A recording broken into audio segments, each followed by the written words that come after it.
All right, let's dive right in. Today, we're looking at a story that asks a really fascinating question.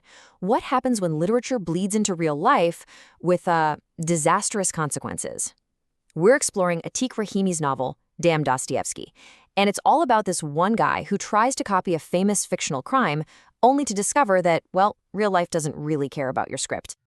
So let's set the scene. We are at the absolute point of no return.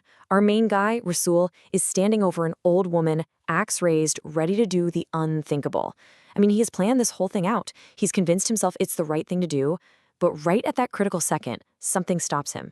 And it's not fear, it's not his conscience kicking in, it's a book. The memory of Crime and Punishment just flashes in his mind, and in that instant, everything goes sideways. And this really gets to the core question of the whole novel. See, Resul isn't just trying to be a murderer. He's trying to be an imitator. He wants to be somebody else, a hero from a book. So what happens when that blueprint, that heroic guide you're following, just completely fails you? What are you left with? You've got the crime, sure, but none of the glory, none of the grand purpose.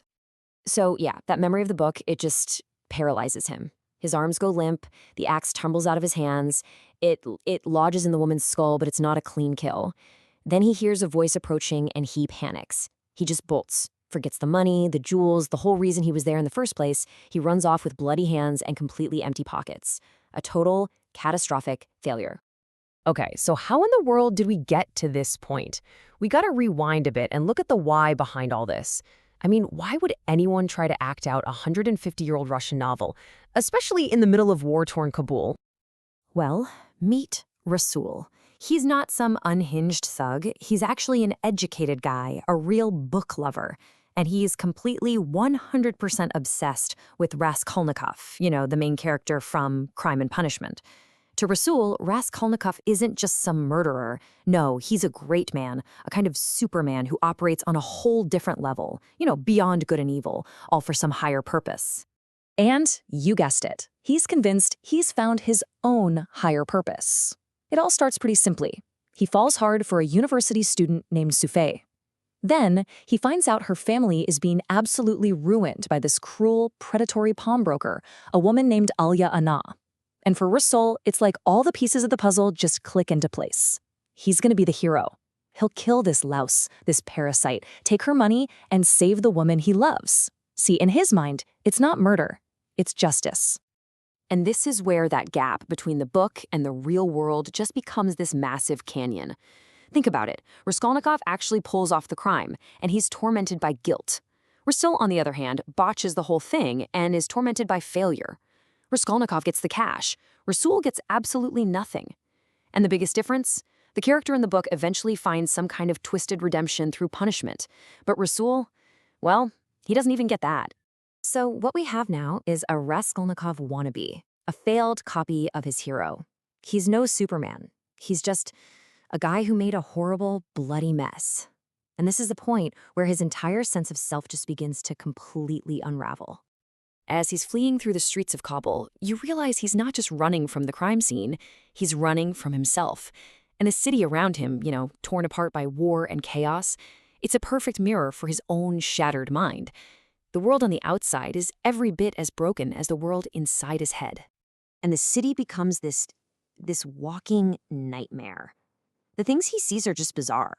He comes across this old man digging like crazy through the rubble of a rocket attack, not for a family member, but for his gold-toothed dentures.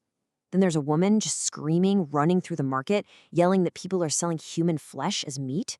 At one point, a total stranger mistakes him for a beggar and gives him some money. And Resul, in his confused state, just immediately gives it away to someone else. It's chaos. And all this psychological trauma, it finally bubbles up and becomes physical. He gets back to his tiny room, and his landlord is there, waiting for him, wanting the rent money. So Resul opens his mouth to explain, to make an excuse to say anything, and nothing comes out, not a whisper. He's lost his voice. His failure is so complete, it has literally silenced him. You'd think sleep might be an escape, but no. That night, he has this unbelievably vivid, horrifying nightmare.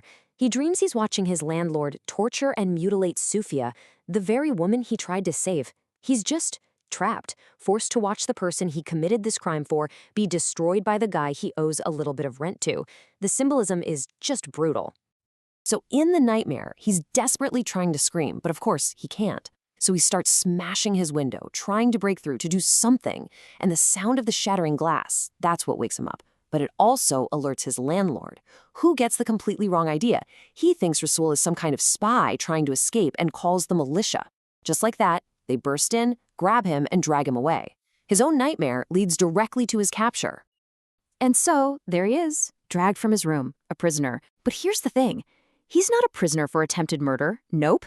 This is where the story takes its most unbelievably ironic turn. And it's right here, in this moment of total despair, that he finally just screams it in his mind, the title of the book. Damn this Dostoevsky. He's blaming the author, right? For creating this grand idea he couldn't live up to, for showing him a path he wasn't strong enough to walk. He's stuck, paralyzed between the idea and the reality, and he blames the story that put him there. I mean, the irony here is just off the charts. The militia finds his Russian books, and what do they think? Murderer? Nope. Communist spy. So now he's facing death for a crime he didn't commit, while the actual violent crime he did commit is a total secret. The world is about to punish him, but for the completely wrong thing. Just when you think it can't get any more bizarre, the universe throws another curveball. The commander who's interrogating him, a guy named Pervez, well, he happens to be an educated man. He sees the books, he's read Dostoevsky, so instead of executing Resul, he sees him as like a kindred spirit, a fellow intellectual. He lets him go and even offers him a job. So Resul is once again denied the punishment that he feels he failed to earn. And this just completely throws him into this state of, well, existential limbo. He's just trapped. Remember, Raskolnikov sinned, and then he was punished, and through that suffering, he found some kind of redemption. Resul's left with absolutely nothing. He didn't get the money, he didn't save the girl, and now he can't even get the punishment that would make his actions mean something. He is just completely unmade. Let's break it down. There's no money, so the crime was pointless. There's no punishment, so it's meaningless. He has no voice, so he can't even confess or try to explain himself. He's basically a ghost, haunted not by guilt, because he failed, but by the huge, empty hole where his story was supposed to be. And that brings us right back to that title, that curse. Damn Dostoevsky. It's so much more than just a cry of frustration, isn't it? It's really this profound statement about the seductive and sometimes dangerous power of stories. It's about the tragedy of a life that just fails to live up to the art it worships. And that's really the final haunting question this book leaves you with. We all know Raskolnikov's story is a tragedy of guilt and suffering. But you have to wonder, is Resul's story a tragedy of just absolute total failure, of complete meaninglessness, of being nothing more than a bad copy? Even more tragic? It's a life that's just stuck in the footnotes of a story it could never manage to tell. Pretty powerful stuff to think about. Thanks for tuning in.